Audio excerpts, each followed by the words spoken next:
नमस्कार. आज अर्बन चर्चा हा जो एक नवीन फोरम सुरू करण्यात येतोय, त्या अर्बन चर्चेच्या माध्यमातून आपल्याला शहरातले जे विविध प्रश्न आहेत ते समजून घेण्याच्या दृष्टिकोनाने एक लोकप्रतिनिधी म्हणून आपल्या ह्या पुणे शहरातील अनेक विविध जे क्षेत्रात काम करणारी मंडळी आहेत त्यांच्याशी चर्चा करण्याचा व त्यांच्याकडनं समजून घेण्यासाठी हा एक आपण आज एक नवीन उपक्रम सुरू करतो आहे. आणि त्याच्यासाठी मी स्वागत करतो आपले प्रशांत गिरबानेजी. धन्यवाद. जे डायरेक्टर जनरल MCCI आहेत. आणि तुमच्यापासून आम्ही सुरुवात करतोय प्रशांतजी. त्यामुळं माझी पण पहिली सुरुवात एक लोकप्रतिनिधी म्हणून सहसा मला खूप लोक प्रश्न विचारत असतात. एक्झॅक्टली. पण हा उपक्रमच आपण यासाठी सुरू केला की विविध सेक्टर्समध्ये जे अनेक वर्ष एका वेगळ्या विजननी काम करत आहेत त्यांच्या दृष्टिकोनाने या शहराच्या विकासासाठी किंवा अर्बनायझेशन म्हणजे अर्बन चर्चा म्हणजे अर्बनायझेशनच्या दृष्टिकोनाने महत्त्वाचे पैलू कुठले कुठले आहेत. तर मग बरेच चर्चा करता करता आपलं पहिले नाव समोर आलं आणि मी आणायचा आपल्याशी पहिले परिचय होता म्हणून मी म्हणलो की आपल्यापासून सुरुवात केली तर मला वाटते नक्कीच त्यातनं खूप वेगवेगळे पैलू या शहराबद्दल आम्हाला समजायला मिळतील, समजून घ्यायला मिळतील आणि त्याच्यामुळे त्याचा कुठंतरी इम्प्लिमेंटेशन हा गव्हर्नन्स थ्रू शहराच्या बेटरमेंटसाठी व्हावा हा त्यातला ऑब्जेक्टिव्ह आहे. तर पुन्हा एकदा मी आपलं स्वागत करतो. धन्यवाद. पण आपला प्रश्नाच्या अगोदर मला एक सांगायचं आहे. आमदार साहेब, असा मुद्दा आहे की आम्ही बऱ्याच वेळी राजकीय नेत्यांना भेटतो, वैयक्तिक किंवा चेंबरतर्फेही. जेव्हा आम्ही एखाद्या लोकप्रतिनिधीला भेटतो जो ऐकू इच्छितोय काय मुद्दे आहेत, तेव्हा आम्हालाही विलक्षण आनंद होतो. प्रत्येक गोष्ट आमची ऐकून तशीच होईल असे आवश्यक नाही हे आम्ही समजून घेतो, पण ऐकली जातीये यातच आम्हाला आनंद असतो खूप. तर आपण अशा एका उपक्रमाची सुरुवात करताय ज्यामध्ये आपण ऐकू इच्छित आहे हे सगळे जे मुद्दे आहेत किंवा जे काही सजेशन्स आहेत, यातच अर्ध काम झालेलं आहे असं मला वाटतं. आणि आपण MCCI पासून सुरुवात करताय, आमच्यापासून सुरुवात करताय, याबद्दल आपले विशेष आभार. धन्यवाद. प्रशांतजी, काही प्रश्न म्हणजे रोज काम करताना बरेचसे प्रश्न माझ्यासमोर येतात आणि त्यातले काही प्रश्न हे निवडक थोडे काढले, त्याबद्दल आपल्याशी मी चर्चा करू इच्छितो. सर्वप्रथम माझ्या मनात असा प्रश्न येतो की आपण एक केमिकल इंजिनियर आहात, त्याच्यानंतर आपण इंडियन इन्स्टिट्यूट ऑफ मॅनेजमेंटमध्ये अहमदाबादमध्ये आपण आपलं शिक्षण कंप्लीट केलं, आपण UN ला रिप्रेझेंट केलं. तर माझ्या मनात एक प्रश्न असा येतो की आपण म्हणजे एखादा व्यक्ती स्वतःच्या म्हणजे स्वतःसाठी अनेक गोष्टी, स्वतःचं करिअर असेल, स्वतःची डेव्हलपमेंट असेल, ह्यासाठी एक त्याचा जनरल आउटलुक हा असतो की आपण आपलं लाईफच्याबद्दल म्हणजे आपण आपल्या लाईफच्या प्रगतीच्या बाबतीत रिस्पॉन्सिबल असलं पाहिजे. बरोबर.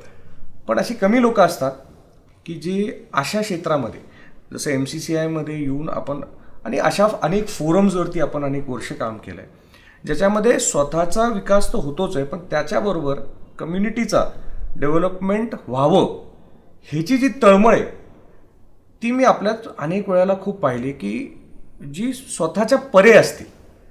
तर मला एक त्याबद्दल आपल्याला विचारायचं वाटतं की आपण अशा क्षेत्रामध्ये काम करायचं का निवडलं किंवा त्याच्या मागे काय कारण होतं, म्हणजे आपलं एज्युकेशन असं होऊन मग आपण या क्षेत्रामध्ये याचा निर्णय कसा घेतला? हा, त्याचं असं आहे की मी मुळात वाढलोय गावात, छोट्याशा ज्या गावामध्ये ट्रेन नाही की बस नव्हत्या की काही नव्हतं सुरुवातीला तर किमान. जो तालुका लेवलपेक्षा सुद्धा छोटं गाव. वडील शिक्षक, त्यामुळे शिक्षणाची ओढ, त्यामुळे शिक्षण घेतलं गेलं. शिक्षण सर्व घेतल्यानंतर नेहमी एक मनात विचार राहिला की इम्पॅक्ट हा महत्त्वाचा, जितका आपल्याला शक्य आहे तितका इम्पॅक्ट महत्त्वाचा.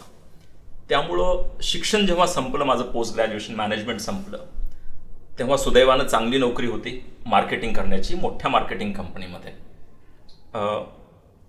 मात्र दुर्दैवानं त्याचवेळी भूकंप झाला भोजला 2001 साली. विचार केला की काही दिवस जाऊन व्हॉलेंटरी सर्व्हिस करूयात आपण. व्हॉलेंटरी सर्व्हिससाठी गेलो. नंतर विचार आला या कामात इम्पॅक्ट दिसतोय, हे करूयात. पगारी नोकरी मिळायची तेव्हा. तरुण होतो, नवीन कॉलेजमधून बाहेर आलो होतो, त्यामुळे उत्साही जास्त होता. त्यानंतर कोइन्सिडन्सेस कसे घडतात बघा. लातूरला जेव्हा भूकंप झाला, जेव्हा माझ्या घरालाही तडा गेला, तेव्हा काही करू शकलो नाही ही भावना, त्यामुळं व्हॉलेंटियर स्वयंसेवक म्हणून गेलो तिथं. जे जिल्हाधिकारी लातूरला होते तेच जिल्हाधिकारी महाराष्ट्राचे रिप्रेझेंटेटिव्ह म्हणून तिथं आले, प्रवीण परदेशी त्यांचं नाव. अरे वा. त्यांनी सांगितलं, अरे तू UN सोबत का नाही काम करत? मी काय करायचं? स्वयंसेवक ही आणखी वरची पदवी कुठेही काम करण्यापेक्षा. एनिवे, ते फार ब्राईट आहेत, होते आहेत, त्यामुळं त्यांनी कन्व्हिन्स केलं आणि मला आनंद आहे की त्यांनी कन्व्हिन्स केलं, कारण ते खूप ब्राईट आहेत. आणि ती एक जर्नी चालू झाली ज्यामध्ये इम्पॅक्ट महत्वाचा आहे हे कळायला लागलं. त्या UN नंतर काही दिवस टाटा कन्सल्टन्सी सोबत काम केलं. त्यामध्येही ई-गव्हर्नन्सवरती काम करायचं ठरवलं, कारण गव्हर्नमेंटवरती जो इम्पॅक्ट आहे IT चा तो फार मोठा होईल असं 20 वर्षापूर्वी मी लिहिलं होतं, बोललो होतो. त्यानंतर तेच काम ई-गव्हर्नन्सचं युरोपमध्ये केलं, बऱ्याच वेगवेगळ्या देशांमध्ये. मग विचाराला परत येऊयात, कारण झालं, पाहून झालं, बघून झालं. किती वर्ष बाहेर होता आपण? 10 वर्ष. लंडन बेस होतं, मात्र वेगवेगळ्या देशांमध्ये काम करण्याची संधी मिळाली. त्यामुळं परत आल्यानंतर पुणे इंटरनॅशनल सेंटर जेव्हा पाहिलं, डॉक्टर मशुलकरांसारखे, डॉक्टर केळकरांसारखी लोक त्यात काम करतायत, म्हणजे परत एकदा स्वयंसेवक होण्याची संधी आहे. म्हणलं मी स्वयंसेवक. त्यांनी म्हणले आम्ही तुला संचालक म्हणून घेतो. म्हणलं तुम्ही काही म्हणा, मी स्वयंसेवक. सुदैवानं आजही 9.5 वर्ष झाली मी स्वयंसेवक आहे. ते काय पद आहे, काय वेगळी बाब आहे, मात्र एकच मी अट घातली की ही पगारी नोकरी मला नको आहे. आणि त्यांनीही मान्य केलं ते. त्यासोबतच मी काही स्टार्टअपच्या वगैरे ऍक्टिव्हिटीज केल्यामध्ये काही इन्व्हेस्ट केले, काही इतरांसोबत काम केलं वगैरे. 2-2.5 वर्षापूर्वी MCCI ला जॉईन केलं, कारण बरीच लोक जी PIC मध्ये ट्रस्टी आहेत ती MCCI ची पास्ट प्रेसिडेंट सुद्धा आहेत. माझं भाग्य की त्यांनी मला विचारलं हे कर म्हणून.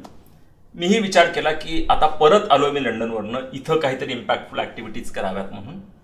तर हे का नाही करावं, कारण यामध्ये माझं जे मॅनेजमेंट स्कूलचं एज्युकेशन आहे त्याचा वापर होईल, मी जे कॉर्पोरेट क्षेत्रात काम केलं त्याचा थोडासा वापर होईल, आणि UN, कॉमनवेल्थ सेक्रेटरिएट, PIC अशा संस्थांमध्ये पॉलिसीवरती काम केलंय त्याचाही फायदा होईल. मी किती इम्पॅक्ट करू शकतो ही वेगळी बाब आहे, पण माझ्या मनात मला वाटतं हे इम्पॅक्टफुल काम आहे, यातनंच ऊर्जा, यातनंच उर्मी मिळते, म्हणून हे करावं असं वाटतं. आणि लुकिंग बॅक, जिथं ज्या पद्धतीने तुमचं एज्युकेशन सुरू झालं आणि त्याच्यानंतर जे तुम्ही तुमचा जो शिक्षणाचा प्रवास झाला, त्याच्यानंतर ह्या सगळ्यातनं लुकिंग बॅक आफ्टर किती, आता 15-20 वर्ष झाले असतील. 20 वर्षा इफ यू लुक बॅक, आज तुम्हाला त्याचं किती समाधान वाटतं की तुम्ही फायनली ही जी जर्नी जिथं सुरू झाली आणि जिथपर्यंत आली आहे त्याच्यामध्ये तुम्हाला त्यातला जो जो जो एक सॅटिस्फॅक्शन कोशंट आहे तो किती जाणवतो? प्रचंड समाधान याचं वाटतं की शिक्षणामुळं बरीच दारं खुली झाली, याचं खूप समाधान आहे. आईवडिलांनी शिक्षणाला महत्त्व दिलं याचं खूप समाधान आहे. गुरुजनांनी लहान गावातल्या शाळेत सुद्धा शिक्षणाला महत्त्व दिलं याचं खूप समाधान आहे.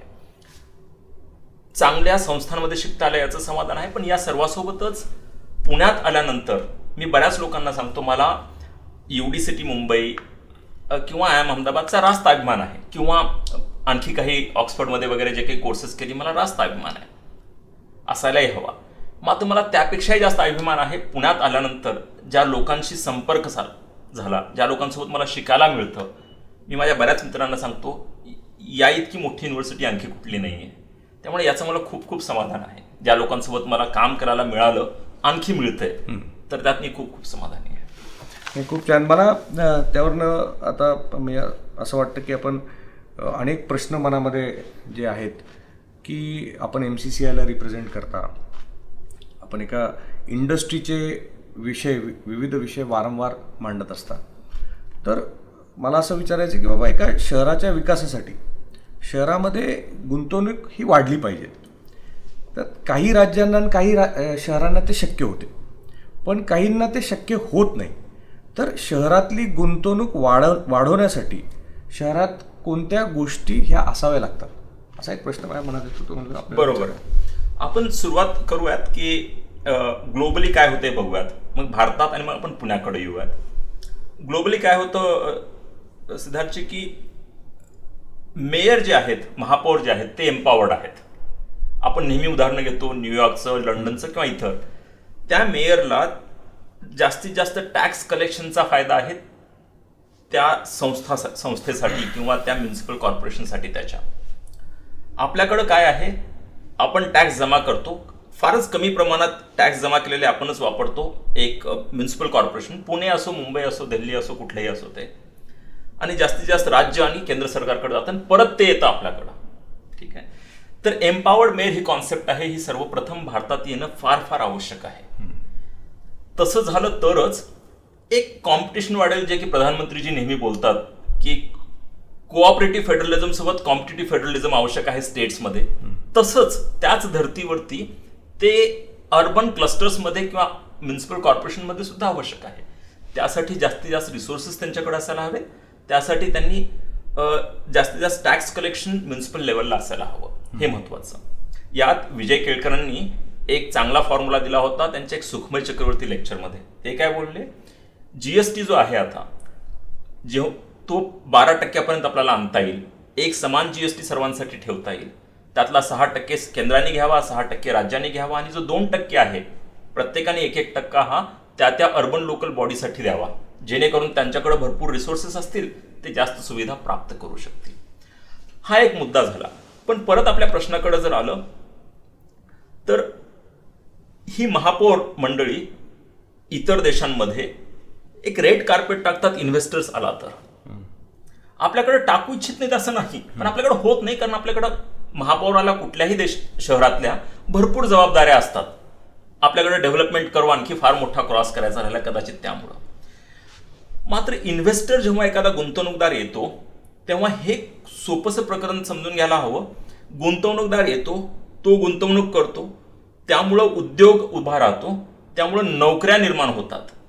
गुंतवणूकदार आणि त्याचा उद्योग हे कर भरतात. जो नवीन लोकांना नोकऱ्या लागलात ती लोक कर भरतात. त्यासोबतच ज्या वस्तू उद्योग आणि वैयक्तिक व्यक्ती खरेदी करतात त्यावरती जीएसटी भरला जातो. या सर्व कर संकलनाचा फायदा केंद्र राज्याला तर होतोच होतो, पण त्या शहराला सुद्धा होतो.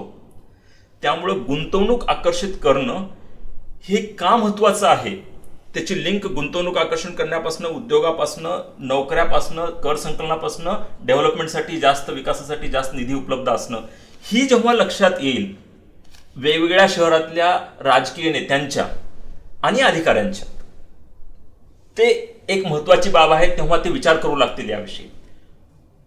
पुण्याविषयी जर सांगायचं तर मला खूप खूप अभिमान वाटतोय की एक चर्चा झाली आपली, फक्त आपल्यासोबतच झाली, आणि जे पुणे कॉर्पोरेशनचे जी लोकनेते आहेत त्यांच्यासोबत आपली चर्चा झाली. आणि त्या चर्चेनंतर 2-3 आठवड्यातच आपल्याला रिझल्ट पाहायला मिळाला. एक इन्व्हेस्टर फॅसिलिटेशन सेंटर, गुंतवणूकदाराच्या सुविधेचं केंद्र, एक आता पुणे म्युन्सिपल कॉर्पोरेशनच्या मी बजेटमध्ये वाचलं, आपण ज्याविषयी चर्चा केली होती, आम्ही ज्याची मागणी केली होती MCCI म्हणून. हे सेंटरलाचा खूप फायदा होईल, कारण इन्व्हेस्टर्सला आणखी जास्त गुंतवणूक करण्यासाठी त्याबरोबर प्रवृत्त केलं जाईल.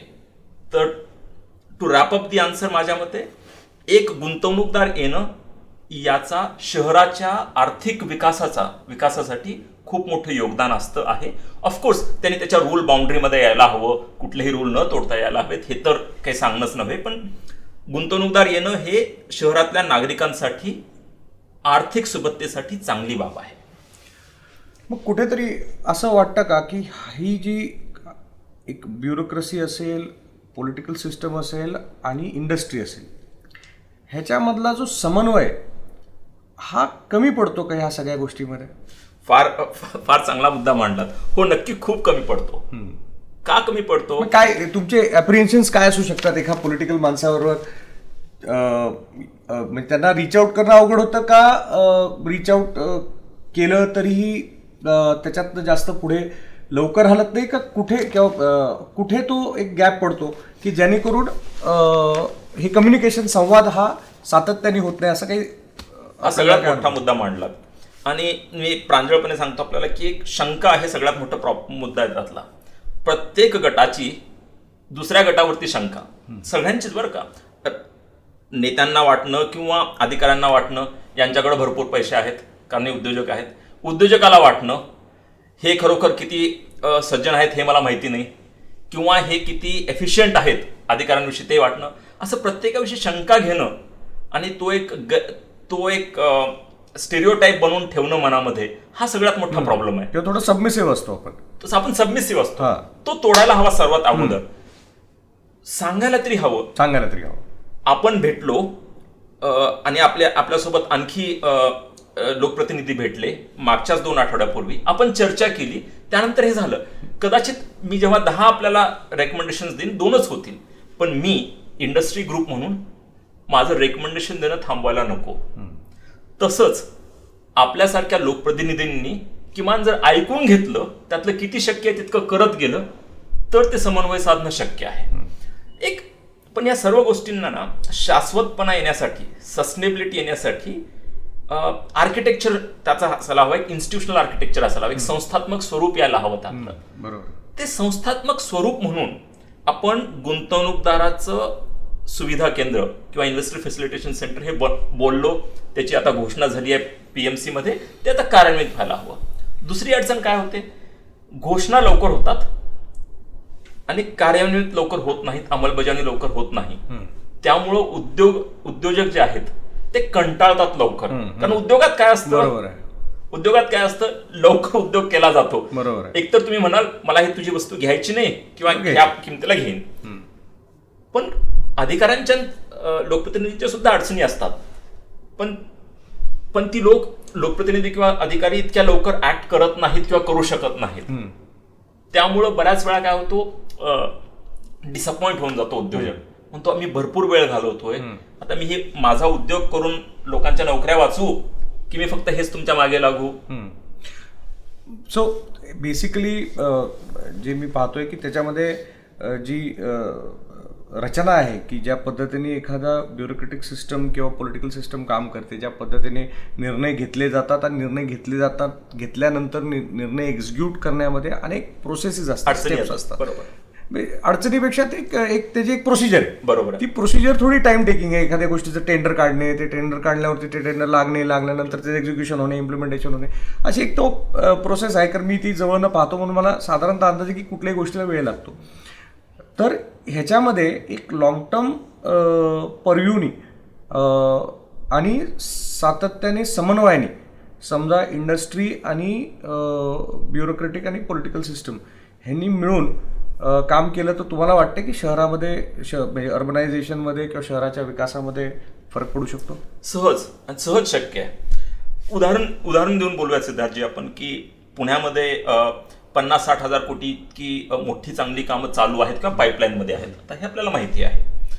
माझ्यासारखा जो व्यक्ती आहे जो महासंचालक म्हणून इथं काम करतो त्याला सुद्धा ढोबळमानानंच माहिती आहे. मग विचार करा इतरांना ज्याचं हे काम नाही त्यांना कितपर्यंत माहिती असेल. आता उत्तर काय, हे प्रश्न झाले, ठीक आहे. कदाचित जर दर 2 महिन्याला एक मीटिंग असेल, चेंबरमध्ये असेल किंवा कुठेही असेल, ठरवाल त्या ठिकाणी असेल, ज्यामध्ये सांगितलं गेलं की आमच्याकडं 150-200 प्रोजेक्ट आहेत, पण हे 10 सर्वात मोठे प्रोजेक्ट आहेत, त्याविषयी आम्ही तुम्हाला दर 3 महिन्याला, 2 महिन्याला, 1 महिन्याला जे काही तुम्ही फ्रिक्वेन्सी ठरवाल तेव्हा येऊन आम्ही सांगू की नेमकं कुठं आहेत ही सगळी प्रोजेक्ट. प्रोसेस असते, वेळ लागतो, कारण तुम्ही पब्लिक मनीशी डील करताय, प्रायव्हेट नाही, त्यामुळे वेळ तर लागणार, प्रोसेस फॉलो करायला लागणार. बरोबर, करेक्ट, ठीक आहे. मात्र समजायला जर लागलं की या 15 पैकी ही 4 प्रोग्रेस झाली, त्या 3 वरती अडचणी आहेत आणि हे 2 आता होणार नाहीत, हे जर वारंवार सांगण्यात आलं तर ती विश्वासार्हता परत जास्त वाढेल आणि एक प्रायव्हेट सेक्टर कसं त्यात मदत करू शकतो हे सुद्धा समजेल. आता प्रधानमंत्री जसं बोलले की प्रायव्हेट सेक्टरची मदत तुम्ही घ्यायला हवी आणि प्रायव्हेट सेक्टरची मदत विकासासाठी घ्यायला हवी, ते कसं करू शकेल हे तेव्हाच समजेल जेव्हा लोकप्रतिनिधी आणि अधिकारी वारंवार सांगायला लागतील की आमचं काय चाललंय आणि आम्ही कुठं आहोत. उद्योजक सुद्धा फक्त माझं हे काम आहे म्हणून लोकप्रतिनिधीकडे जाणं किंवा लोकप्रतिनिधी आणि अधिकारी तुम्ही काय CSR मध्ये कंट्रीब्यूट करू शकता तेवढ्याच वेळी येणं, करेक्ट आहे, हे दिस नीड्स टू बी अवॉइडेड. कारण याची गरज नाहीये. जर संपर्क चांगला असेल तर त्या दोन्ही गोष्टी सुद्धा होतीलच आपसुकपणे.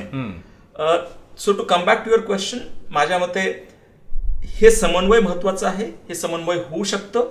त्यासाठी आवश्यकता काय आहे तर त्याची एक फ्रिक्वेन्सी ठरवणं आवश्यक आहे. बरोबर आहे. आणि will have to stick to that frequency. म्हणजे consistency over intensity. Very well set. Consistently समजा आपण हे करत गेलो तर मला वाटतं आपोआप त्याला एक त्याचं एक कल्चर निर्मित व्हायला पाहिजे. Absolutely. I think you answer this even better. Consistently जर आपण केलं तर ते कल्चर निर्माण होईल. हे मात्र निर्माण झालं. एक अजून मला वाटतं की अनएम्प्लॉयमेंट किंवा एम्प्लॉयमेंटबद्दलचा जो एक बराचसा प्रश्न आम्हा पॉलिटिशियन्स समोर नेहमी असतो, तर त्याच्यासाठी असं साधारणतः पाहायला जातलं की टायर 2 सिटीज असतील, टायर 3 सिटीज असतील, अशातली बरीचशी मंडळी हे पुण्यासारख्या शहरामध्ये नोकरीसाठी येतात. आणि त्याच्यामुळे पुण्यासारख्या शहरामध्ये सुद्धा रोजगाराची कमी ही बऱ्यापैकी जाणवते. तर हा जो शहरांचा रोजगाराची क्षमता वाढवण्यासाठी आपण काय केलं पाहिजे असा एक प्रश्न मनात येतो. मोठा प्रश्न आहे. सुरुवात करूयात आपण. महाराष्ट्राचा अर्थसंकल्प जाहीर झाला, त्याच्या एक दिवस अगोदर आपला आर्थिक अहवाल जाहीर झाला. त्यामध्ये बऱ्याच त्या 333 पानांमध्ये एक पानावरती लिहिलं गेलेलं आहे की मायग्रेशनवरती, स्थलांतराविषयी. त्यात एक आकडा आहे 37%. कामासाठी मायग्रेशन जे होतं, स्थलांतर जे होतं महाराष्ट्रामध्ये, ते 37% इतकं त्यांनी नोंदवलेलं आहे. ठीक आहे. तर कामासाठी मोठं मायग्रेशन होतं, हे महत्वाचं. मायग्रेशन का होतं हा एक फार मोठा नागरिकीकरणाचा किंवा अर्बनायझेशनचा मुद्दा आहे. ही आपली अर्बन चर्चा आपण बोललात त्यामुळं. कारण ज्या सुविधा आहेत त्या सुविधा आणि संधी ह्या दोन्ही शहरामध्ये गावापेक्षा जास्त आहेत. सुविधा आणि संधी दोन्ही. त्यामुळं हे स्थलांतर होतं. त्याचे उत्तर दोन आहेत आपल्या प्रश्नाची. एक असं आहे की स्पेशल डिस्ट्रीब्युशन, SPATIAL, स्पेशल म्हणजे जॉग्राफिकली डिस्ट्रीब्युशन एक वाढायला हवं. समतोल विकास व्हायला हवा वेगवेगळ्या विभागांचा महाराष्ट्रामध्ये. हे एक उत्तर, जे पुण्याच्या बाहेरचं उत्तर किंवा शहराच्या बाहेरचं उत्तर. त्या ठिकाणी सुद्धा त्याची व्हायला हवी. मला कोणीतरी एकाने प्रश्न विचारला की एका वेगळ्या प्रदेशाचे मुख्यमंत्री आलेत महाराष्ट्रामध्ये, ते म्हणतायत की एक उद्योग क्षेत्र महाराष्ट्रातनं त्यांच्या राज्यात घेऊन जातील. म्हणलं किती आनंदाची गोष्ट आहे. म्हणलं सेलिब्रेट करूयात आपण. म्हणलं ही कॉम्पिटिशन आपल्याला हवी आहे. आणि उद्योग असा नाही की कुणीतरी असा उचलून तिकडे घेऊन जाऊ शकतो. पण एखादं दुसरं राज्य सुद्धा आपल्याच भारतातलं जर काही चांगलं करत असेल तर तो जो लोंढा आहे तो कमी होईल. त्या राज्यालाही फायदा होईल, आपल्यालाही फायदा होईल. शहरांचं सुद्धा तसंच आहे. जितकी प्रगती शहरांच्या बाहेर होईल तितकाच शहरांना सुद्धा फायदा होईल. हा एक मुद्दा झाला शहराच्या बाहेरचा. शहरांनी काय करावं आपण याच्याकडे येऊया आता. पण त्या अगोदर एक एम्प्लॉयमेंटचा जो मुद्दा आहे भारतामध्ये फार मोठा मुद्दा आहे. तो 44 कोटी लोक आपण वर्कफोर्समध्ये आहेत असं समजतो भारतामध्ये. म्हणजे जे 15 वर्षापेक्षा जास्त, ज्यांचं वय 18 वर्षापेक्षा जास्त वय आहे, जे काम करू शकतात इतकी लोक आहेत. त्यातली अर्धी एक लोक शेती क्षेत्रात आहेत आणि बाकी लोक मग इंडस्ट्री, सेवा क्षेत्रात वगैरे आहेत. याचं कसं आहे की जर आपल्याला सुमारे 22% सुमारास आपल्याला जर रोजगार वाढवायचा असेल तर लेबर इंटेन्सिव्ह इंडस्ट्रीला सपोर्ट करायला लागेल. म्हणजे इकॉनॉमिक्समध्ये त्याला एम्प्लॉयमेंट इलॅस्टिसिटी असं म्हणतात. सोप्या भाषेत सांगायचं तर दर 100 रुपये, दर लाख रुपयाच्या मागे जे उत्पन्न आहे, किती लोकांना रोजगार उत्पन्न देऊ शकतो आपण, ते एक क्षेत्र आणखी जास्त महत्वाचे समजावेत किंवा त्यांना आणखी जास्त स्फुरण द्यावं आपण. उदाहरणार्थ hospitality industry. It's important because it gives lot many more jobs पर 1 लाख रुपये और पर 100 रुपये. दुसरं आहे कन्स्ट्रक्शन. हे फार महत्वाचं क्षेत्र आहे कारण ते भरपूर रोजगार निर्मिती करतं. ठीक आहे. आणि जेव्हा लोक शेतीतनं इंडस्ट्रीमध्ये येतात त्यानंतर सेवा क्षेत्र असं त्याची सहसा प्रगती होते. कारण इंडस्ट्रीच्या लोअर लेवलला जास्त शिक्षणाची आवश्यकता नसते किंवा असं समजतात. कमी शिक्षण असलं तरी नोकरी मिळते. ते महत्वाचं आहे. कारण लोक एखादा जर शेती करत नसेल, शेतीची नेहमी विभागणी वाटणी होते, मग कमी शेत उरतं, मग शेतीत काही काम नसतं, मग येतो बाहेर व्यक्ती. मग काय काम करायचं त्यांनी जर शिक्षण नसेल झालं तर? मग त्याला बॉटम अप पिरॅमिड काम हवंय. मग अशी कामं कुठं असतात? अशी कामं असतात बांधकाम क्षेत्रात, अशी कामं असतात उत्पादन क्षेत्रामध्ये. जास्तीत जास्त टेक्स्टाईल मॅन्युफॅक्चरिंग, अपॅरल मॅन्युफॅक्चरिंग किंवा लेदर मॅन्युफॅक्चरिंग किंवा हॉस्पिटॅलिटी इंडस्ट्री. तर या क्षेत्रात आपल्याला ही जाण असणं सुद्धा जास्तीत जास्त नेत्यांना, जास्तीत जास्त, कारण नेते आणि अधिकारी हीच लोक पॉलिसी बनवतात, बरोबर, त्या पोझिशनमध्ये असतात, त्या पोझिशनमध्ये असतात. तर जितकी ही जाणीव आहे की कुठल्या क्षेत्रामध्ये जास्तीत जास्त रोजगार निर्मिती होतीये तळागाळातल्या लोकांसाठी, तरी खूप, याचा अर्थ असा नव्हे की इन्फॉर्मेशन टेक्नॉलॉजी किंवा आर्टिफिशियल इंटेलिजन्स याला इग्नोर करावं असं नाहीये. ते त्याचं महत्व आहेच आहे, ते होत राहील, त्यालाही महत्व द्या तुम्ही. पण हे विसरू नका, कारण यामध्ये जास्तीत जास्त लोकांना, जास्तीत जास्त मतदारांना रोजगार मिळणार आहे आपल्या. तर शहराचा जो दुसरा मुद्दा होता तो असा की ही प्रगती कशी असते. आता पुण्याचा विचार करूयात आपण. आपलं दरडोई उत्पन्न हे मुंबईचं पहिलं आहे महाराष्ट्रात, त्यानंतर ठाण्याचं आहे, त्यानंतर पुण्याचं आहे, मग नागपूर आणि नाशिक आहेत माझ्यामध्ये. आपलं दरडोई उत्पन्न पुण्याचं जास्त का आहे? कारण आपण जास्त नॉलेज ओरिएंटेड गोष्टी करतो, ठीक आहे, त्यामुळं दरडोई उत्पन्न जास्त आहे. आपला विकास किंवा प्रगती म्हणजे काय? बऱ्याच गोष्टी आहेत त्यात, पण त्यातली एक गोष्ट ही सुद्धा की आपलं दरडोई उत्पन्न आपण वाढवणं. आता आपण नेहमी हे म्हणतो भारत सर्व देशांच्या अनुक्रमांकामध्ये 5वा किंवा 6वा बलाढ्य देश आहे आर्थिकदृष्ट्या आता आहे, बरोबर आहे. मात्र दरडोई उत्पन्न भारताचं आत्ताही 120च्या पुढे आहे, खालती आहे, 120च्या खालती. तर दरडोई उत्पन्न वाढवणं हे सुद्धा तितकंच महत्वाचं. आज महाराष्ट्राची अर्थव्यवस्था सिद्धार्थजी ही जगातल्या पहिल्या 30 जे देश आहेत, 30 देश त्यापेक्षा सुद्धा मोठी आहे. म्हणजे 28वी किंवा 29वी जर आपण एक देश असतो आर्थिकदृष्ट्या पाहायचं तर महाराष्ट्राची अर्थव्यवस्था इतकी मोठी आहे. पण दरडोई उत्पन्न आणखी नाही. ते दरडोई उत्पन्न का होतं? स्वित्झर्लंडचं दरडोई उत्पन्न जास्त का आहे? कारण ते जेव्हा ते रिस्ट वॉचेस बनवतात जे लाखो करोडांना विकतात, जेव्हा UK विमान बनवतं लाखो करोडांना विकतं, तर त्या गोष्टी करणं आवश्यक आहे. त्या शहरात होऊ शकतात जास्तीत जास्तपणे, कारण शहरामध्ये नॉलेज इंटेन्सिव्ह सर्व्हिसेस गोष्टी जास्त होऊ शकतात. त्यामुळे शहरांनी लक्ष द्यायला हवं जास्तीत जास्त की आपल्याला विकास कुठल्या गोष्टीत करायचा आहे. मॅन्युफॅक्चरिंग ही खूप खूप महत्वाची, पण काही मॅन्युफॅक्चरिंग पुण्याच्या बाहेर गेली तरी चालेल, म्हणजे जी आहे त्याला सपोर्ट करायलाच हवा. जी नवीन आहे ती पुण्याच्या बाहेर गेली तरी चालेल. मात्र ज्या गोष्टीमुळं कमी उत्पादनात सुद्धा जास्त कमाई होईल ती पुण्यात यायला हवीत. उदाहरणार्थ आपण IT क्षेत्राच्या बाबतीत ते केलं हिंजवडीमध्ये. आता नवीन क्षेत्र आहेत, आर्टिफिशियल इंटेलिजन्स आहे, मशीन लर्निंग आहेत, किंवा त्याला एक्सपोनेन्शियल टेक्नॉलॉजी म्हणतात माशेलकर साहेब. या गोष्टींना पुण्यामध्ये कसं नवीन घर देता येईल ते बघणं हे जास्त महत्वाचं असणार आहे. जे आता बजेट सेशन झालं त्याच्यामध्ये देवेंद्रजींच्या म्हणण्यात आलं की काही रिफॉर्म्समध्ये बदल केले पाहिजे, जसं की लेबर रिफॉर्म्स आहेत, आणि त्याच्यानी हे पण पाहिलं पाहिजे की लेबरचं संरक्षण पण व्हायला पाहिजे, आणि त्याच्याने हे पण पाहायला पाहिजे की जे इंडस्ट्री आहे त्याच्यात सुद्धा रिफॉर्मेटिव्ह त्यांच्या एफिशियन्सीमध्ये या लेबर रिफॉर्म्समुळे खूप आमूलाग्र बदल व्हायला पाहिजे. तर अशा दृष्टिकोनाने अनेक जे पॉलिसीज आहेत, रिफॉर्म्सचे पॉलिसीज आहेत, त्याच्यामध्ये समजा आपण बदल केले तर त्याच्याने आपल्या पूर्ण जे आपलं इंडस्ट्री असेल किंवा त्याचं जे इकोसिस्टम असेल त्याला वाव मिळेल का? नक्कीच. मी याविषयी भरपूर वेळा स्वतः लिहिलेलं आहे. आम्ही बोललो चेंबर म्हणून सुद्धा, प्रेसिडेंट सुधीर मेहता बोललेत, मी बोललो याविषयी. लेबर रिफॉर्म्स हे खूप खूप महत्वाचे आहेत. 1991च्या रिफॉर्म नंतर जर आपल्याला 4-5 महत्वाचे रिफॉर्म जर बोलायचे असतील तर त्यात लेबर रिफॉर्मची नक्कीच गिनती करायला लागेल आपल्याला, नक्कीच गिनती करायला लागेल.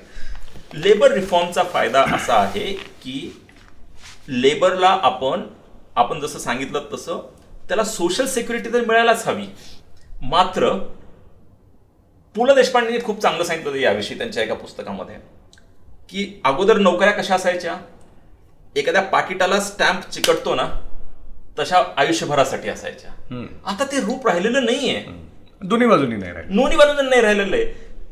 त्यामुळे आपण पाहतो सर्व ठिकाणी, कारण जग लवकर बदलतंय, त्यामुळे उत्पादनं आणि सेवा बदलत आहेत, लोकांना काय हवंय ते बदलतंय. त्यामुळे साहजिक आहे एखाद्या व्यक्तीला जरी सांगितलं मी आयुष्यभरासाठी नोकरी देतो आणि ती जर कंपनीच नाही चालली तर कोण नोकरी देतो त्या व्यक्तीला?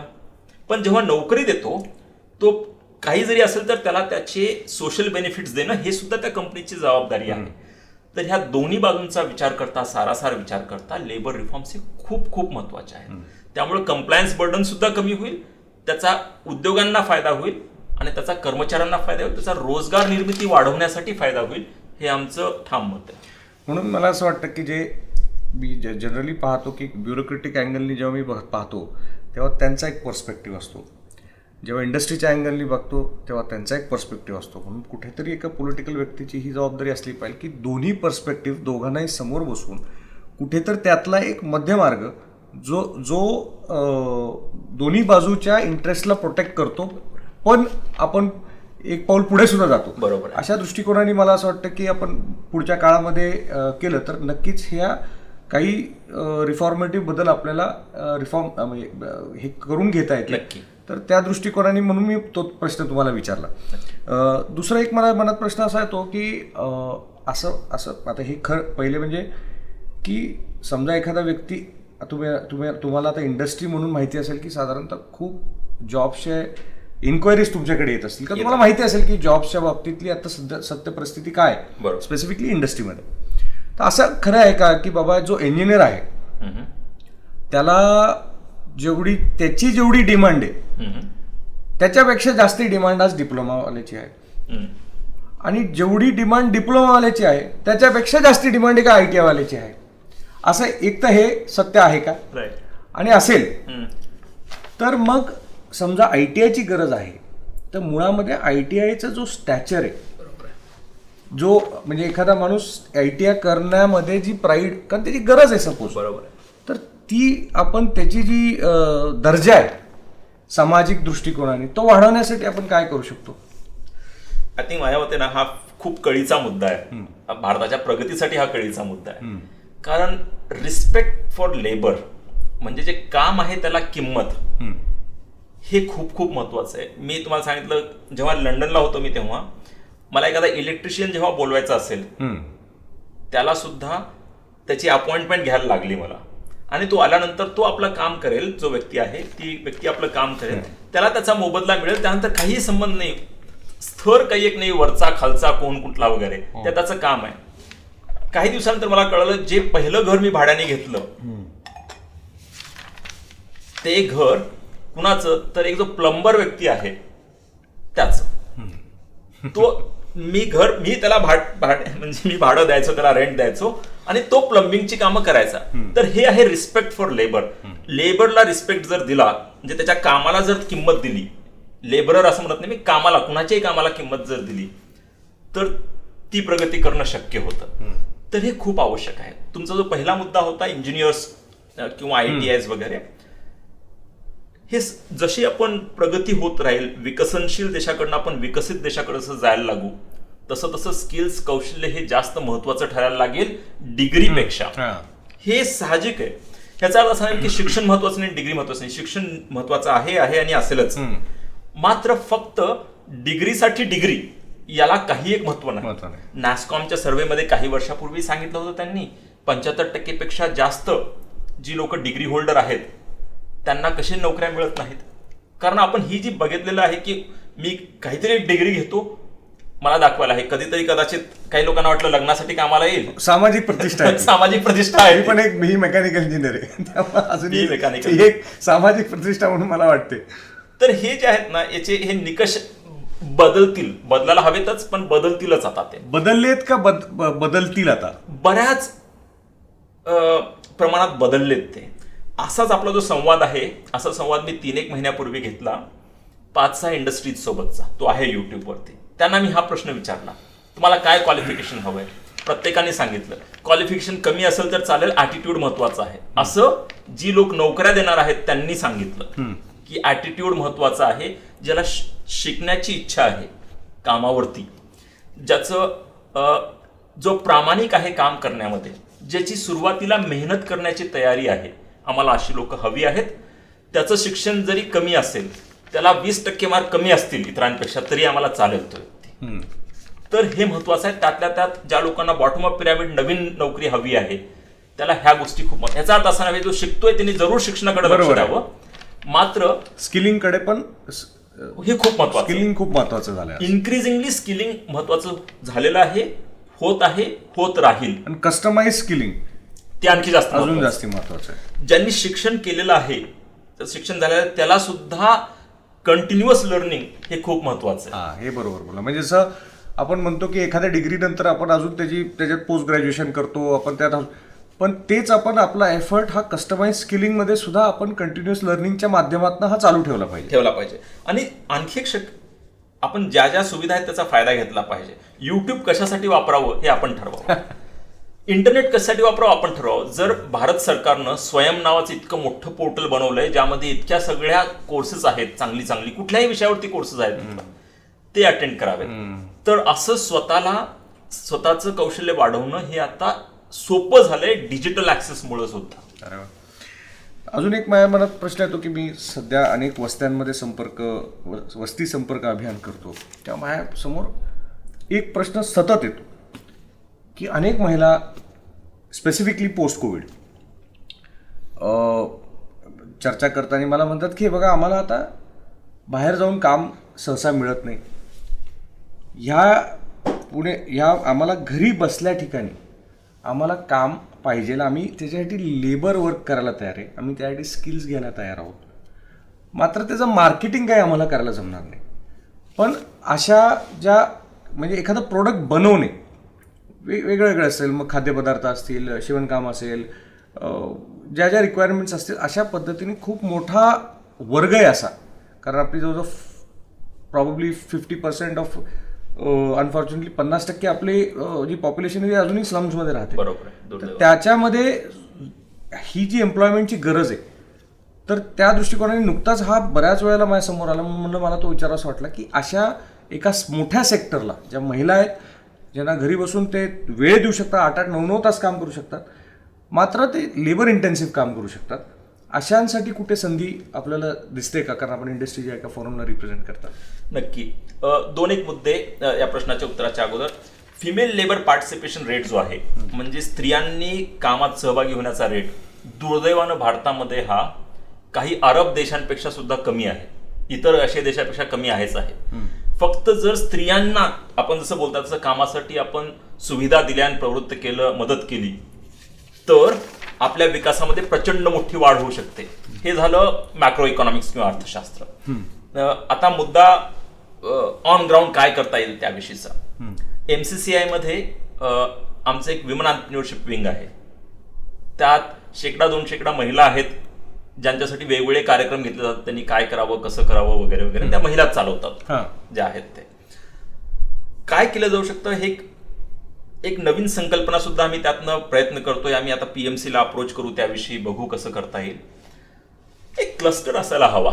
क्लस्टर असेल ना, म्हणजे एक समूह जर असेल तर काही गोष्टी सोप्या जातात. उदाहरण घेऊयात, आपण एक पिक्चर पेंट करूयात आपण काय होऊ शकतं त्याचं.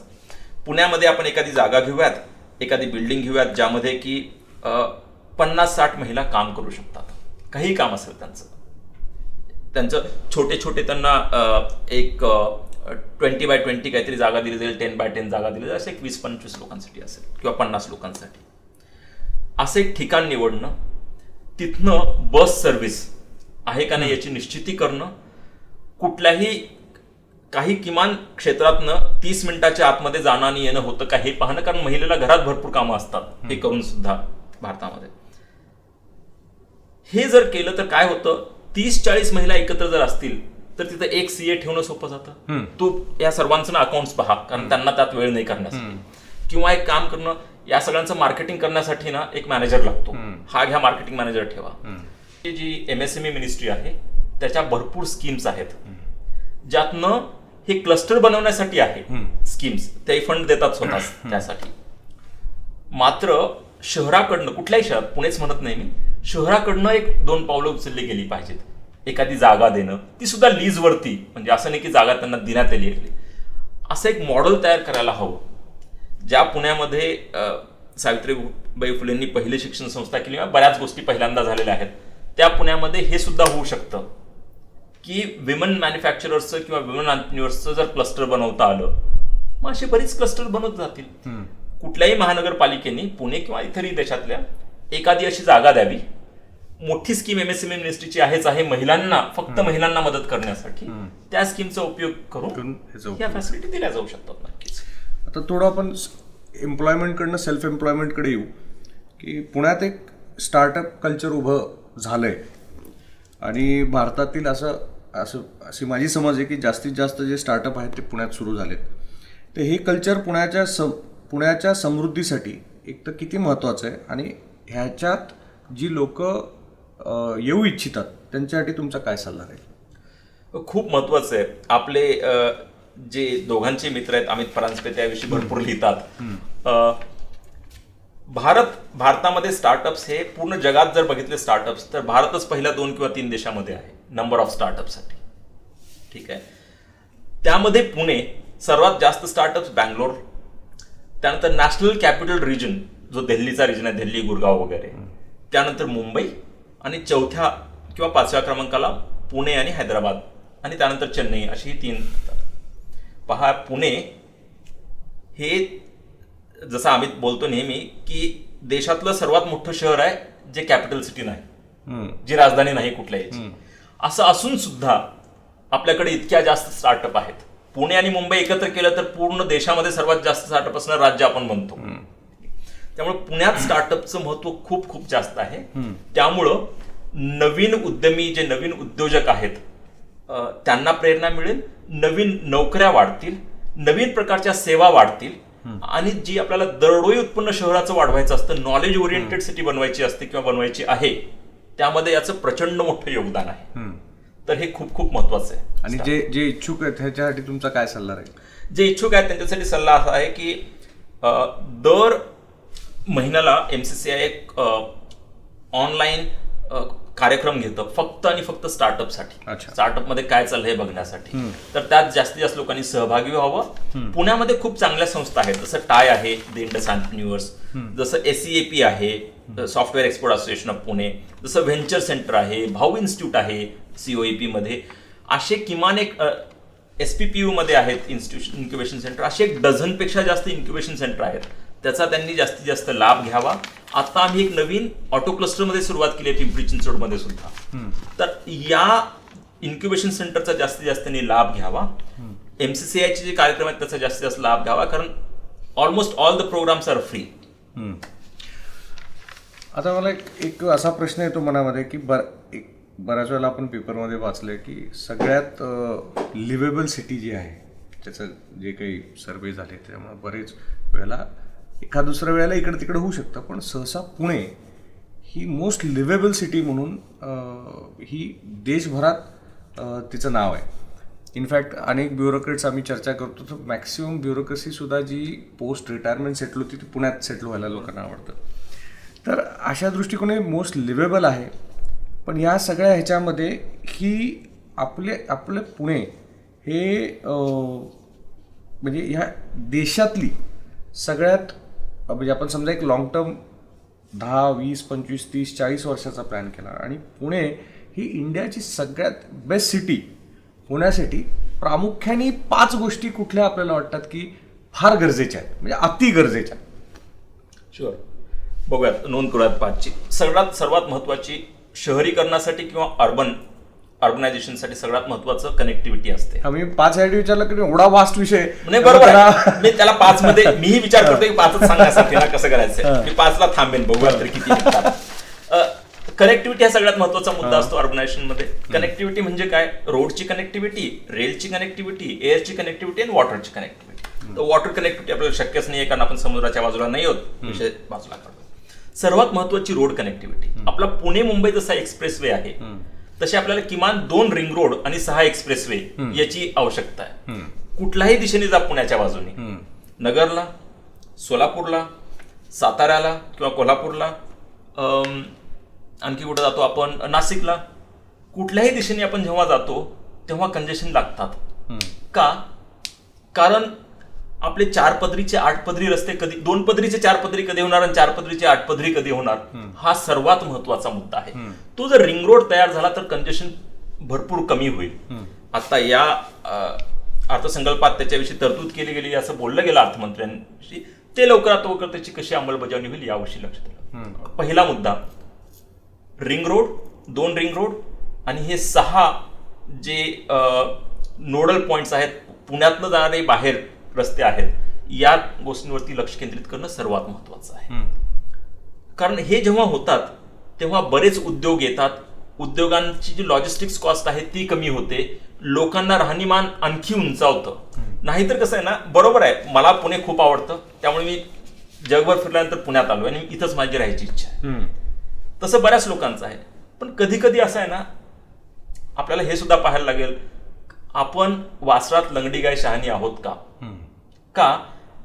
कारण आपली जी पॉसिबिलिटी आहे, आपण आणखी किती प्रगती करू शकतो ते पाहायला हवं आपण, असं मला वाटतं. म्हणजे इतरांच्या तुलनेत आपण आहोतच चांगले. यावर्षी बँगलोर आहे ते सुद्धा फारच म्हणजे 1 मार्कापेक्षा सुद्धा कमी मार्कांनी पुढे आहे. ते सुद्धा कारण ट्रॅफिक जाम नसतील झाले यावेळी कोविडमुळं वगैरे वगैरे. म्हणजे तर त्या तुलनेत आपण आहोतच आणि असूच. मात्र आपण आपली तुलना आपली काय शक्यता आहे, आपण किती उंचावरती जाऊ शकतो त्यासोबत केली पाहिजे. तर आपल्याला भरपूर काही अचीव्ह करायचं आहे. तर उत्तर आपल्या प्रश्नाचं पहिलं आहे रोड, दुसरं आहे रेल. पुणे नाशिक परत एकदा अनाऊन्स झालेलं आहे, तर ते किती लवकर होईल हे खूप महत्वाचं आहे. रेल पुणे नाशिक, पुणे लोणावळा रेल हे सुद्धा कधी 4 ट्रॅक होईल हे खूप महत्वाचं आहे. हे 2 मुद्दे. तिसरा एअरपोर्टचा मुद्दा आहे. त्याविषयी भरपूर लोकांनी ऐकलेलं आहे, भरपूर लोकांनी बोललेलं आहे. तर मुद्दा असा आहे की पुण्यात जेव्हा एअरपोर्ट नवीन चालू होईल आणि या एअरपोर्टची सुद्धा जी सध्या डागडुजी चालू आहे किंवा जे एक्सपान्शन चालू आहे, जेव्हा हे कम्प्लीट होईल त्याचा खूप खूप फायदा होईल. त्यातल्या त्यात जेव्हा एअर कार्गो येईल. आपण आत्ताही कृषीप्रधान देश आहोत. महाराष्ट्र सुद्धा या अर्थसंकल्पात आपल्याला कळलं, कृषी क्षेत्रानं आपल्याला तारलंय 12% त्याची वाढ झाल्यामुळं. तर हा जो माल निर्यात करायचा आहे आपल्याला, त्यासाठी आपण करूच शकत नाही. कारण इथून मुंबईला पाठवायला लागेल, कुठनं तरी मराठवाड्यातनं आणि पश्चिम महाराष्ट्रातनं इथं येतो, इथून मुंबईला जातो, तोपर्यंत तो नासणार नाही का? इथं कार्गो असणं त्यासाठी खूप खूप महत्वाचं आहे. त्यामुळे तिसरा मुद्दा रोड आणि रेल नंतर एअरपोर्टचा मुद्दा आहे, तो खूप महत्वाचा आहे. परत एकदा आपण जो विषय बोलात, समन्वयाचा अभाव असा मला वाटतो. सर्व लोकांनी एकत्र यावं, जास्त फ्रिक्वेंटली एकत्र यावं. आम्ही MCCI तर्फे आपल्याला होस्ट करू, जी काही लोक आहेत समन्वय साधण्यासाठी. आमची सेक्रेटरिएट नेहमी काम करेल समन्वय साधण्यासाठी. तर हे 3 विषय खूप महत्वाचे. चौथा विषय मी घेईन, मी फक्त आर्थिक विषयांवरती थोडं लक्ष केंद्रित करतो, इतरही सामाजिक विषय खूप महत्वाचे असतात. चौथा विषय असा की आपण बोलला होता तो रोजगार विषयीचा, त्यामुळे तो घेऊयात. हे बघा, 20 वर्षापूर्वी आमदार साहेब जर कोणी बोललं असतं आपल्याला की एक असं क्षेत्र येणार आहे पुण्यामध्ये जिथनं 4-5 लाख नोकऱ्या एकाच ठिकाणावरून निघतील, विश्वास नसता बसला. पण झालं तयार, हिंजवडी झाली तयार. एकच असं क्षेत्र आहे जिथनं 4-5 लाख नोकऱ्या आहेत, ज्यामुळं की इतर बांधकाम क्षेत्र, कामगार क्षेत्रांना सगळ्यांना फायदा झालेला आहे जास्त. त्यासोबतच ते जे काम त्यातनं होतं पुण्यातनं, हिंजवडीतनं, त्याची जर आपण मूल्यमापन केलं तर एक 5-1 हजार करोडचं निर्यात दर महिन्याला होते तिथनं. म्हणजे 60-1 हजार करोडची निर्यात त्या IT एक्सपोर्ट तिथनं होत असेल पुण्यातलं, त्या कामाचं मूल्यमापन केलं तर. हे एक केंद्र. आता विचार करूयात 10 वर्षानंतर, आता 20 वर्ष घ्यायची नाहीत कारण आता लवकर करायला हवं. 10 वर्षानंतर अशी जर 4 ते 5 केंद्र तयार झाली तर किती बरं होईल. एक आहे तळेगाव त्या क्षेत्रामध्ये, तर काही PMC मध्ये कदाचित येणार नाहीत, त्यामुळे आपल्या आवाकान व्याप्ती, पुणे म्हणजे आपण पुणे जिल्हाच म्हणू, साधारणतः तेवढं इंटिग्रेटेड विचार करावाच लागेल. बरोबर आहे, बरोबर बोललात एकदम. पुणे म्हणजे PMRDA, पुणे म्हणजे पुणे जिल्हा असाच बघायला लागला. बरोबर आहे. तर ही जी उद्योग येतील, एक आहे त्यातलं मी म्हणतोय तळेगाव चाकण इंडस्ट्रियल इस्टेट, 4-5 हजार एकरची इंडस्ट्रियल इस्टेट आहे. 400-500 एकर याच वर्षाच्या शेवटी तयार होईल असं बोलतोय आपण. तर प्रति हिंजवडी तयार होते तिथं, किंवा तयार व्हायला हवं, ते करायला हवं. विचार करा त्याचा किती मोठा फायदा होईल. दुसरं, म्हाळुंगी मानविषयी बोललं जाते, त्या ज्या काही अडचणीत त्या जर दूर केल्या गेल्या, ते किती मोठं होईल एक्सपोनेन्शियल टेक्नॉलॉजीसाठी. तिसरं, आपण आत्ताही बोलतोय पुणे जिल्ह्यामध्ये आणखी रांजणगावच्या बाजूला, चाकणच्या बाजूला जी इंडस्ट्रियल इस्टेट येतील, ही जी इंडस्ट्रियल इस्टेट येत आहेत, थोडं जास्त प्रोएक्टिव्ह आपण झालो, समन्वय साधला तर अशा इंडस्ट्रीज अट्रॅक्ट करता येतील किंवा करायला हव्यात, ज्यामुळं आपल्या शहराचं आणि जिल्ह्याचं आणि तदन्वये महाराष्ट्राचं दरडोई उत्पन्न वाढेल. कारण हॅपाझार्ड ग्रोथ करण्यापेक्षा आता आपण प्लांट ग्रोथ करू शकू. बरोबर, कॉन्सन्ट्रेट, नियोजनबद्ध असा विकास करू शकू आपण. तर त्यासाठी या 5 केंद्रांवरती जर लक्ष दिलं गेलं, जी इकॉनॉमिक ऍक्टिव्हिटीची मोठी सेंटर्स बनत आहेत, त्यावरती त्यांना जास्त आणखी फास्ट करण्यात आल्या त्या ऍक्टिव्हिटीज, जर एक्सपिडाईट करण्यात आल्या त्या ऍक्टिव्हिटीज, तर खूप मोठा फायदा होईल पुण्याला. पुण्यासारखं प्रगती इतरांची होणार नाही जर इतकी चांगलं जर गोष्ट केली. नाही, बरेच प्रश्नाची उत्तर आपण दिली. एक शेवटचा प्रश्न मी आपल्याला विचारतो की हा जो पोस्ट कोविड सिनारिओ आता आपण ज्यातनं जातोय, तर ह्याच्यातनं एक इंडस्ट्री म्हणून आपण काय लेसन्स आपल्याला, वेन यू इंट्रोस्पेक्ट, ह्यातनं काय आपल्याला धडे मिळाले आणि त्याचा पुढच्या काळामध्ये आपण काय काळजी घेतली पाहिजे, आणि त्याच्यातलं एखादी गोष्ट कुठली जी चांगली झाली असेल त्याचा सुद्धा इन्कल्केशन आपण कसं करू शकतो पुढच्या काळामध्ये. शुअर. माझ्या ते सुरुवात करूयात आपण. आरोग्य हे किती महत्वाचं आहे हे आपल्याला कळून चुकलंय. कारण फक्त माझी तब्येत चांगली असून फायदा नाही. माझं आरोग्य, सामाजिक आरोग्य म्हणजे समाजामध्ये सर्वांचं आरोग्य चांगलं असणं हे माझे आरोग्य चांगलं असण्यासाठी महत्वाचं आहे. कारण हे संसर्गजन्य आहे. हे कळून चुकलंय. हे खूप चांगली गोष्ट आहे की यातनं आपण बोध घ्यायला हवा. सरकारांनाही हे कळायला हवं वेगवेगळ्या लेवलवरती की आरोग्यामध्ये कशी आपण गुंतवणूक जास्त करायला हवी. ते कळतंय केंद्र राज्य सरकार वगैरे. उद्योगांनाही कळायला हवं, त्यांनाही कळतंय. दुसरा मुद्दा यातनं असा आहे की एक जे स्थलांतर झालं त्यातनं काय शिकायला हवं आपण. त्यातनं एक बोध हाही घ्यायला हवा की कोलोकेशन आवश्यक आहे. जिथं इंडस्ट्रियल ऍक्टिव्हिटीज आहेत त्याच्या जवळच जर सदनिका असतील, त्याच्या जवळच जर निवास व्यवस्था असेल कामगारांची, तर कामगारांची सोय होईल, उद्योजकांची किंवा उद्योगाची सोय होईल, बांधकाम जे काही त्यात वाढेल त्यामुळे रोजगार निर्मिती होईल. असे भरपूर फायदे होणार आहेत जर colocation of industrial activity as well as the residential activities आपण केलं तर. मला आनंद आहे की जेव्हा माझं राज्य सरकारशी बोलणं झालं तेव्हा त्यांनी सांगितलं की तळेगाव चाकणमध्ये जो आता बेल्ट बनतोय तिथं 40% ते नॉन इंडस्ट्रियल गोष्टीसाठी ठेवतायत, म्हणजे जिथं रेसिडेन्शियल किंवा इतर गोष्टीसाठी ठेवतायत. ही चांगली बाब आहे. असं प्रत्येक ठिकाणी नियोजनबद्ध व्हायला हवं आणि ते लवकर कार्यान्वित व्हायला हवं. तर हा एक महत्वाचा बोध झाला. तिसरा बोध त्यातनं हा आहे की डिजिटलचा आपण सर्वांनी पाहिलंच आहे. ते एक्सपेडाईट झालं तर हे आपण कंटिन्यू ठेवायला हवं की कसं आपण जास्तीत जास्त डिजिटल अडॉप्ट करता येईल ते पाहायला हवं. तर असे बरेच यातनं लेसन्स आपल्याला मिळालेले आहेत. प्लॅनिंग करतेवेळी रिस्क असेसमेंट करणं की अशी एखादी गोष्ट त्याला ब्लॅक स्वान इव्हेंट म्हणतात की म्हणजे असा काळा हंस नसतो, त्यामुळे काळा हंस सुद्धा कधी सापडू शकतो, इतकी प्रोबॅबिलिटी कमी असली तरी इम्पॅक्ट त्याचा मोठा आहे हे समजणं, प्लॅन करणं, रिस्क मॅनेजमेंट करणं हे सुद्धा उद्योगांसाठी आणि वैयक्तिक सुद्धा किती महत्वाचं आहे हे सुद्धा यातनं बोध घ्यायला हवा. नाही, प्रशांतजी, वेळेअभावी मी अनेक प्रश्न अजून विचारू शकतो, पण मला असं वाटतं की सुरुवात म्हणून अनेक प्रश्नांची आपण फार क्लॅरिटीने उत्तरं दिली.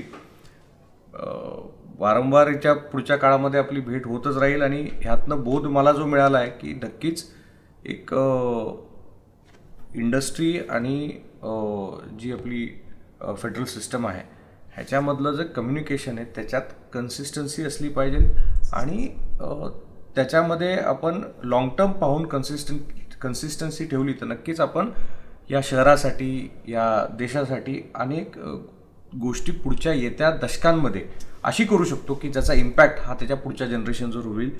आपल्याला भेटून एवढंच नक्की जाणवतं की काही लोक असतात की who are here to do good rather do वेल.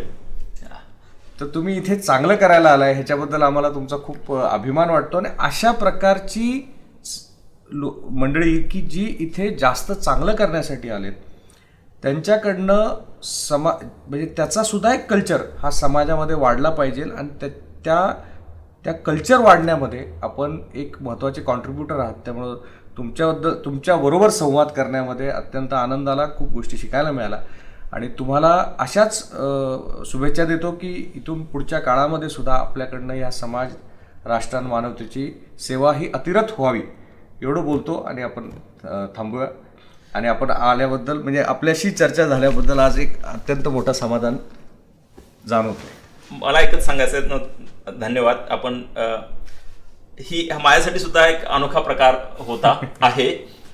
कारण मी बऱ्याच लोकांची मुलाखत घेतो, माझी काही लोक मुलाखत घेतात, मात्र एखाद्या लोकप्रतिनिधींनी मुलाखत घेणे ही माझ्यासाठी सुद्धा पहिली वहिलीच आहे. महत्वाचं यात एवढंच की मी परत एकदा सांगू इच्छितो की एक लोकप्रतिनिधी ऐकू इच्छित आहेत की काय मुद्दे आहेत किंवा काय सजेशन्स आहेत, काय सल्ले आहेत. हे खूप मोठी सुरुवात आहे माझ्या मते. कारण जितका संवाद होईल, जितक्या चर्चा होतील, त्यातनं काही जरी गोष्टी पुढे नेता आल्या तरी त्याचा खूप मोठा फायदा होईल. असं नाही की माझा एक प्रोजेक्ट आहे किंवा माझी ॲक्टिव्हिटी आहे किंवा माझं एक सबमिशन आहे.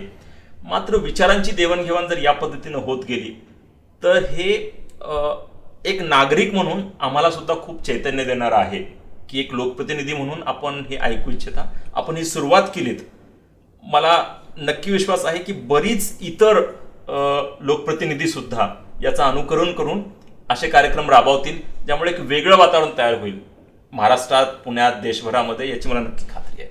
आपण या मुलाखतीसाठी आपला सुद्धा वेळ दिला त्याबद्दल खूप खूप धन्यवाद. थँक्यू. अर्बन चर्चामधली ही पहिली म्हणजे पहिला हा संवाद झाला.